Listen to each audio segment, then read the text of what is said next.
Sir के favourite topic में से एक टॉपिक है सेल सिग्नलिंग का जीपीसीआर। इससे हमेशा हर साल क्वेश्चन पूछा जाता है।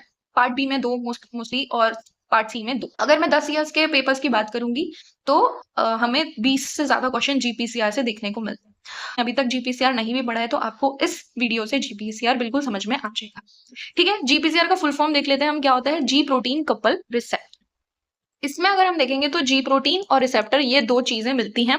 ये जी प्रोटीन होते क्या हैं? ऐसे प्रोटीन्स जो एक मॉलिक्यूलर स्विच की तरह काम करते हैं। मॉलिक्यूलर स्विच मतलब वो नीचे का कैस्केड ऑन या ऑफ कर सकते हैं। अगर वो प्रोटीन्स जीटीपी के साथ बाइंड है और एक्टिव हो रहे हैं, अगर प्रोटीन्स जीडीपी के साथ बाइंड है और इनएक्टिव हो रहे हैं, तो उनको हम क्या बोलते हैं? जी प्रोटीन्स बोलते हैं। इनकी एक और खासियत क्या होती है? इनके पास एक एक्टिविटी होती है जिसको हम क्या बोलते हैं? इंट्रिंसिक जीटीपीएस एक्टिविटी, यानी कि जीटीपी को हाइड्रोलाइज करके जीडीपी बनाना, जिसकी वजह से वो क्या हो जाएंगे? खुद से स्विच ऑफ हो जाएंगे। जी प्रोटीन की अगर मैं बात करूं तो जी प्रोटीन दो टाइप के होते हैं। एक तो होता है मोनोमेरिक, एक होता है हेट्रोट्राइमेरिक। अगर ट्राइमेरिक में हम बात करते हैं किसकी? हेट्रोट्राइमेरिक की। ये जो ट्राइमेरिक प्रोटीन है ये क्या है? पेरिफेरल प्रोटीन है। पेरिफेरल प्रोटीन का मतलब क्या होता है? वो किसी से अटैच्ड होंगे थ्रू प्लाज्मा मेम्ब्रेन। कहां पे अटैच्ड होंगे? Inner leaflet of plasma membrane. चलो नेक्स्ट ये टेबल ध्यान में रखना कि हेट्रोट्राइमेरिक जी प्रोटीन और स्मॉल मोनोमेरिक जी प्रोटीन, इनके बीच में कभी कभार क्वेश्चंस पूछ लेते हैं। इनके साथ इनके एग्जांपल्स और इनकी जो फीचर्स होते हैं इसके साथ क्वेश्चंस आ जाते हैं। देखो, जी अल्फा, जी बीटा और जी गामा, ये तीन क्या है? सब यूनिट है। हीरो कौन है हमारा अभी इस सिग्नलिंग के लिए? जी अल्फा। ठीक, इससे पार्टनर करता है कपल्स टू जीपीसीआर। रेगुलेटर कौन है? रिसेप्टर। रिसेप्टर किसके जैसे एक्ट करेगा? जीईएफ। ठीक है, आरजीएस गैप की तरह एक्ट करता है। जीईएफ प्रोटीन और गैप प्रोटीन के बारे में हम आगे पढ़ेंगे। हेट्रोट्राइमेरिक प्रोटीन के एग्जांपल्स क्या हैं? G S, G I, G Q, G 12 and G 13। Small monomeric G protein के एग्जांपल्स याद रखने की जरूरत है। रास, रो, रैब, रैन, एआरएफ। ये हम दूसरी सिग्नलिंग में पढ़ेंगे। अगर मैं स्ट्रक्चर की बात करूं तो देखो, मैंने बोला था कि जो अल्फा, बीटा और गामा सब यूनिट है, यानी कि जो पूरा जी प्रोटीन है, ये किससे अटैच्ड है? प्लाज्मा मेम्ब्रेन से अटैच्ड है, इसके लिपिड एंकर के थ्रू। ठीक है, तो इसमें मुझे दिखाई दे रहा है कि जो अल्फा सब यूनिट और जो गामा सब यूनिट है वो लिपिड एंकर के थ्रू अटैच्ड है, बट बीटा नहीं है। तो ये क्वेश्चन कभी ना कभी पूछ सकते हैं कि beta is attached to plasma membrane और नॉट। अब देखो एक्टिव कैसे होता है? अगर जीटीपी प्रेजेंट है, ठीक है, गैप एक्टिविटी के थ्रू अगर जीटीपी प्रेजेंट है, तो बीटा और गामा क्या हो जाएंगे? डिसोसिएट हो जाएंगे और जी प्रोटीन का स्टेट कैसे हो जाएगा? एक्टिव हो जाएगा। अगर जीडीपी प्रेजेंट है तो बीटा और गामा एसोसिएटेड ही रहेंगे, डिसोसिएट नहीं होंगे, और स्टेट कौन सा होगा? इनएक्टिव। स्विच ऑन और स्विच ऑफ की अगर हम बात करें किसकी? जी प्रोटीन की, तो 4 स्टेज में होता है। रेस्टिंग स्टेट, जब कोई भी लिगेंड रिसेप्टर से बाइंड नहीं होगा। दूसरा होता है एक्टिवेशन स्टेप। एक्टिवेशन स्टेप में क्या होगा? जब लिगेंड आएगा, लिगेंड आया, रिसेप्टर से बाइंड किया, रिसेप्टर ने क्या अपनी एक्टिविटी करी? गैफ की एक्टिविटी करी, और गैफ ने क्या किया? जी प्रोटीन को क्या किया? एक्टिव करा। कैसे? जीटीपी देके। ठीक है, ligand binds, receptor changes shape, act as a GEF, G alpha releases GDP and load GTP. हमने पढ़ा था जीटीपी से क्या हो जाएगा? एक्टिव हो जाएगा। जब जी अल्फा प्रोटीन एक्टिव होगा तो क्या होगा? सिग्नलिंग होगी। ठीक है, G beta gamma subunit क्या हो जाएंगी? डिसोसिएट हो जाएगी। Both fragments are now free to act on a separate effect. Termination कैसे होगा? गैप एक्टिविटी से होगा। ठीक है, G alpha intrinsic GTP is hydrolyse GTP. हमने पढ़ा था कि जी प्रोटीन के पास क्या है? इंट्रिंसिक जीटीपी एक्टिविटी है, जिसकी वजह से क्या होगा? जीटीपी का जीडीपी में हाइड्रोलाइज होगा। जब जीटीपी हाइड्रोलाइज हो जाएगा, जी बीटा गामा किसके साथ अटैच हो जाएंगे? जी अल्फा के साथ। तो ये हमने किसके बारे में पढ़ा? जी प्रोटीन के बारे में। अब नेक्स्ट हम किसके बारे में पढ़ेंगे? रिसेप्टर के बारे में, जो बहुत इंपॉर्टेंट है। देखो, सबसे पहले तो उसकी लोकेशन क्या है भाई? प्लाज्मा मेम्ब्रेन पे है। पेरिफेरल रिसेप्टर है, कहाँ पे होगा? प्लाज्मा मेम्ब्रेन पे होगा।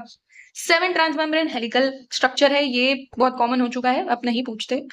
इसमें से क्वेश्चन आ सकता है कितने एक्स्ट्रा सेल्यूलर लूप, कितने इंट्रा सेल्यूलर लूप। तो आप यहाँ पे देख पा रहे हो 3 एक्स्ट्रा सेल्यूलर लूप है, ये 1, 2 एंड 3। ठीक है, 3 इंट्रा सेल्यूलर लूप है, 1, 2 एंड 3। अब यहाँ पे क्वेश्चन क्या बन सकता है कि जी प्रोटीन कहाँ पे बाइंड कर रहा है? रिसेप्टर के साथ। तो उसका आंसर है थर्ड, इंट्रासेल्यूलर रिसेप्टर पे। और जीआर के बाइंडिंग साइट कहाँ पे है? तो वो है सी टर्मिनल पे। एक और बात मैं बता दूं, चूंकि इनका जो एन टर्मिनल होगा वो किधर होगा? हमेशा किधर होगा? Outer leaflet of plasma membrane पर। जो सी टर्मिनल होगा वो किधर होगा? Inner leaflet of plasma membrane पे। ये बात ध्यान में रखना कि जो सी टेल है उस पर कौन सी बाइंडिंग साइट है? जीआर के बाइंडिंग साइट, जिसके बारे में हम आगे पढ़ेंगे। इतना समझ में आया, स्ट्रक्चर समझ में आया, ये आप इसका स्क्रीनशॉट ले सकते हो। ठीक है, अब रिसेप्टर है तो लिगेंड भी होंगे, कोई ना कोई लिगेंड है। कौन से लिगेंड्स हैं? हार्मोन्स बाइंड कर सकते हैं, न्यूरोट्रांसमीटर, फोटॉन्स, ऑडोरेंट्स, कीमोकाइंस, आयंस, इतने सारे लिगेंड्स किसके साथ बाइंड कर सकते हैं? जीपीसीआर के। ऐसे ही थोड़ी ना सीएसआईआरएस का पूछ रहा है हम क्वेश्चंस, क्योंकि इतने सारे लिगेंड्स हैं, यानी इतने सारे फंक्शंस में वो काम में आते हैं, तो आपको मैकेनिज्म पता होनी चाहिए। जनरलाइज मैकेनिज्म क्या है रिसेप्टर सिग्नलिंग की? लिगेंड बाइंड हुआ, रिसेप्टर ने अपना शेप चेंज किया, रिसेप्टर ही किसके जैसे एक्ट करेगा? जीईएफ। जीईएफ मतलब guanine nucleotide exchange factor. Exchange factor, ठीक है। फिर क्या होगा? ये जीईएफ क्या करेगा? जीटीपी लोड करेगा किसके ऊपर? जी अल्फा के ऊपर। इफेक्टर एक्टिवेट होगा, सेकेंडरी मैसेंजर एक्टिवेट होगा, सेल रिस्पॉन्स। देखो, इफेक्टर सबसे पहले एक्टिवेट होता है, फिर secondary messenger, then cell response, जो भी इंटरनली सेल रिस्पॉन्ड करेगा। वेरी इंपॉर्टेंट, ये आपको मैच द फॉलोइंग में भी पूछा जा सकता है। ठीक है, तो ये टेबल का स्क्रीनशॉट ले लेना और इसको याद कर लेना। ठीक है, अब हम पढ़ते हैं टाइप्स ऑफ जी अल्फा। तो सबसे पहले कौन सा होता है? G alpha S, which is stimulatory, G alpha I inhibitory, G alpha Q and G alpha 12-13। G alpha T भी होता है जो ट्रांसडक्शन में यानी कि आई में काम आता है। ठीक है, तो ये जी अल्फा एस और इनका शॉर्टकट ये जो मैंने आपको यहाँ पे दिया हुआ है, इसके पहले हम क्या पढ़ लेते हैं? सिग्नलिंग पढ़ लेते हैं। तो आओ सिग्नलिंग में दिखा देती हूँ आपको सबसे पहले, ये वाली। ठीक है, ये किसकी सिग्नलिंग है? हमारी जी अल्फा एस यानी स्टिमुलेटरी पाथवे की सिग्नलिंग है। क्या हुआ? लिगेंड कौन सा लिगेंड है? Epinephrine, norepinephrine, glucagon. उसके साथ रिसेप्टर कौन सा होगा? अगर बीटा 1 बीटा 2 एड्रेनर्जिक रिसेप्टर है तो उसके साथ कौन बाइंड करेगा? एपिनेफ्रिन बाइंड करेगा। ग्लूकागॉन रिसेप्टर है तो उसके साथ कौन सा लिगेंड बाइंड करेगा? ग्लूकागॉन। ठीक है, अब क्या होगा? रिसेप्टर है, ठीक है, रिसेप्टर हमने सिलेक्ट कर लिया। अब जो रिसेप्टर की कौन सी एक्टिविटी थी? जीईएफ एक्टिविटी, उसने उसको जीटीपी दिया, जीटीपी से जी अल्फा सब यूनिट क्या हो गई? एक्टिव हो गई। ठीक है, अब हमने क्या बोला था कि इफेक्टर मॉलिक्यूल होगा सबसे पहले एक्टिव। तो हमारा यहाँ पे इफेक्टर मॉलिक्यूल कौन है? Adenylyl cyclase. एडिनाइल साइक्लेस, ये क्या है? नाम से एक एंजाइम है, membrane bound enzyme, activated directly by G alpha S GTP. अब इसका काम क्या है? एटीपी को कन्वर्ट करना सीएएमपी में और एक पीपीआई में। जो एडेनाइल साइक्लेस है उसके बारे में दो बातें ध्यान रखना। एक तो ये 12 ट्रांस मेम्ब्रेन बाउंड प्रोटीन है, इसके पास दो कैटालिटिक सब यूनिट है, C1 एंड C2। ये किसको एक्टिव करेगा? कैम्प को। कैम्प हमारा क्या है? सेकेंडरी मैसेंजर है। हमने बोला था इफेक्टर आएगा, इफेक्टर के बाद कौन एक्टिव होगा? Secondary messenger. सेकेंडरी मैसेंजर क्या करेगा? It bind to PKA. CAMP के अलग अलग काम है, बट इस सिग्नलिंग में हमें ध्यान रखना है कि वो किसको? प्रोटीन काइनेस ए को एक्टिव करेगा। प्रोटीन काइनेस अगर उसका स्ट्रक्चर देखे तो ये प्रोटीन काइनेस ए का स्ट्रक्चर है। देखो, दो रेगुलेटरी सब यूनिट है और दो कैटालिटिक सब यूनिट है। जो कैम्प होगा ना, वो कहाँ पे जाके बाइंड करेगा? कैम किसके साथ बाइंड कर रहा है? रेगुलेटरी सब यूनिट। जब ये रेगुलेटरी सब यूनिट को बाइंड करेगा तो जो कैटालिटिक सब यूनिट है वो क्या हो जाएगी? फ्री हो जाएगी, और फ्री होके कहाँ जाएगी? आपकी न्यूक्लियस में। पीकेए की कैटालिटिक यूनिट क्या करती है? It phosphorylate serine threonine residues on target. Target क्या है? CREB, including CREB at serine 133। Also acts on metabolic enzyme outside the nucleus. ठीक है, though this is not important but ये इंपॉर्टेंट है। पीके किसको फॉस्फोराइलेट कर रहा है? क्रैब को फॉस्फोराइलेट कर रहा है। क्रैब को फॉस्फोराइलेट करने से क्या हो रहा है? Once phosphorylated recruit coactivator CBP. CB क्या है? सीबीपी क्या है? CREB binding protein, then binds to CRE on DNA. CRE क्या है? CAMP response element. सीआरई क्या है? कैम्प रिस्पॉन्स एलिमेंट और शॉर्ट डीएनए सीक्वेंस। ठीक है, इसका सीक्वेंस ये है। In gene promoters once bound by phospho-Crab CBP, RNA polymerase 2 is recruited and transcription start. Hope आपको ये समझ में आया होगा। अब ये तो हो गया हमारा सेल्यूलर रिस्पॉन्स, और ये सारी चीजें हमारी हो गई कि भाई सिग्नलिंग कैसे चलेगी, क्या सेल्यूलर रिस्पॉन्स आएगा, वो डिपेंड करता है कि लिगेंड और किस चीज के लिए आपने लिगेंड और रिसेप्टर कौन सा एक्टिव हुआ था। अब टर्मिनेशन की अगर हम बात करें, देखो टर्मिनेशन और डिसेंसिटाइजेशन, ऑब्वियसली हम इसको कैस्केड को ऑल टाइम ऑन तो रख नहीं सकते, इसलिए इसका टर्मिनेशन बहुत ज्यादा इंपॉर्टेंट है। और सबसे पहले हमने कौन सा एक एक्टिविटी पढ़ी थी जी प्रोटीन की, वो थी जीटीपीएस एक्टिविटी। तो RGS protein acting age gap. अब क्या होगा? गैप क्या करेगा? हाइड्रोलाइज करेगा जीटीपी को। किसमें? जीटीपी से क्या बनेगा? जीटीपी। जैसे ही जीटीपी जी प्रोटीन पे लगेगा तो क्या होगा? बीटा और गामा जो सब यूनिट्स है वो किससे अटैच हो जाएगी? जी अल्फा एस से अटैच हो जाएगी, और जी प्रोटीन क्या हो जाएगा? इनएक्टिव स्टेट में चले जाएगा, और सिग्नलिंग क्या हो जाएगी? ऑफ हो जाएगी। दिस इज वेरी सिंपल, ये आपका एकदम सिंपलेस्ट मेथड है आपकी सिग्नलिंग को रोकने की। दूसरा क्या है? कैम्प। हम ना सेकेंडरी मैसेंजर को ही रोक देते हैं, क्योंकि सेकेंडरी मैसेंजर ही जाके प्रोटीन काइनेस ए को एक्टिव कर रहा था और वो जाके न्यूक्लियस में जा रहा था।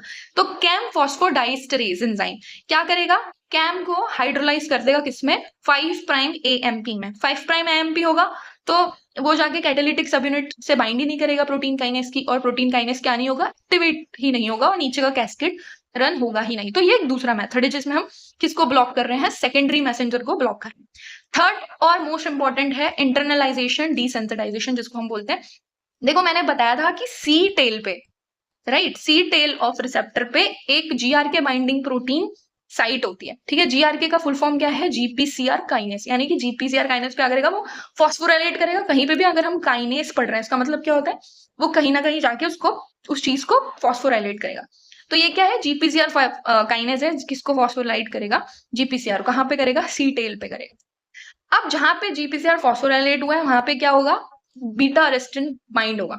बीटा अरेस्टिन क्या प्रोटीन है, बीटा अरेस्टिन भाई जो जी प्रोटीन है उसको क्या कर देगा, हटा देगा रिसेप्टर से, कि तुम हट जाओ, तुम्हारा काम नहीं है। अब जी प्रोटीन को क्या कर देगा, अनकपल करेगा। कौन, बीटा अरेस्टिन। बीटा अरेस्टिन का रोल याद रखना, बीटा अरेस्टिन के रोल से क्वेश्चन आते हैं। जैसे ही जी प्रोटीन अनकपल हुआ वहां पे कौन लग जाएगा, क्लेथरीन मॉलिक्यूल लगेगा। क्लेथरीन प्रोटीन का काम क्या है, एंडोसाइटोसिस करना। एंडोसाइटोसिस का मतलब हमें पता है, जो रिसेप्टर होगा वो क्या हो जाएगा, उस साइट में इंटरनलाइज हो जाएगा। इंटरनलाइज हो गया तो अब कितने ही लिगेंड दे लो, अब यहाँ पे रिसेप्टर ही नहीं है, रिसेप्टर एब्सेंट। क्यों, क्योंकि उसका क्या हो गया है, एंडोसाइटोसिस हो गया है। अब रिसेप्टर ही नहीं है तो लिगेंड बाइंड ही नहीं करेगा। अगर जी प्रोटीन ही नहीं है तो इंटरनल जो कैस्केड था वो सिग्नलिंग का, वो रन होगा ही नहीं। This process is called desensitisation. तो ये हमने जी अल्फा स्टिमुलेटरी वाली सिग्नलिंग तो हमने खत्म कर ली है। लुक एट दिस, ये इस 3 जो पॉइंट है ना, इनमें से क्वेश्चन हमेशा आते ही आते हैं और ये हमेशा सबको कंफ्यूज करते हैं, इसलिए मैंने एक एक लाइन में इनको आपके लिए बना दिया है। क्या है, cholera toxins ADP ribosylates on arginine residue of G alpha S। मतलब क्या हुआ, जो कोलेरा टॉक्सिन होता है ना, कोलेरा टॉक्सिन क्या करता है, ADP राइबोसाइलेशन करेगा। किसका करेगा, G अल्फा S का, स्टिमुलेटरी G अल्फा सब यूनिट का। अब G अल्फा सब यूनिट का ADP राइबोसाइलेशन करने से क्या होगा, जो GTPase एक्टिविटी हमने पढ़ी थी किसकी, जी अल्फा प्रोटीन की, वो क्या हो जाएगी, ब्लॉक हो जाएगी। GTPase एक्टिविटी ब्लॉक हो गई तो क्या होगा, GTP हमेशा क्या होगा, अटैच रहेगा, ठीक है, किससे, जी अल्फा से। अगर GTP अल्फा से हमेशा GTP रहा तो जो नीचे के कैस्केड होंगे वो कैसा हो जाएगा, ऑलवेज ऑन हो जाएंगे, ठीक। KMP का जो लेवल होगा, जो कॉन्सेंट्रेशन होगा, वो क्या होगा, बहुत ज्यादा इंक्रीज हो जाएगा। अगर CAMP हमेशा ऑन रहा तो CFTR chloride channels open in gut epithelium, बहुत सारा वाटर एंड इलेक्ट्रोलाइट इफ्लक्स हो जाएगा। इफ्लक्स मतलब बाहर निकल जाएगा और उसकी वजह से हमें क्या होगा, वाटरी डायरिया होगा। This is very important point, ये एग्जाम में हमेशा पूछा जाता है और इसमें हमेशा बच्चे कंफ्यूज होंगे। लीन है वो हम कंप्लीट करेंगे, तो बने रहिए। साथ ही में जो मैंने टेबल्स दिए हैं आपको, वो आप इसको लर्न कर लीजिए, उसमें से 100% क्वेश्चन आएगा। अगर आप इसके बाद जाके PYQ सॉल्व करेंगे, आपके सारे क्वेश्चन सॉल्व होंगे GPCR से related. Thank you very much, next video में मिलते हैं।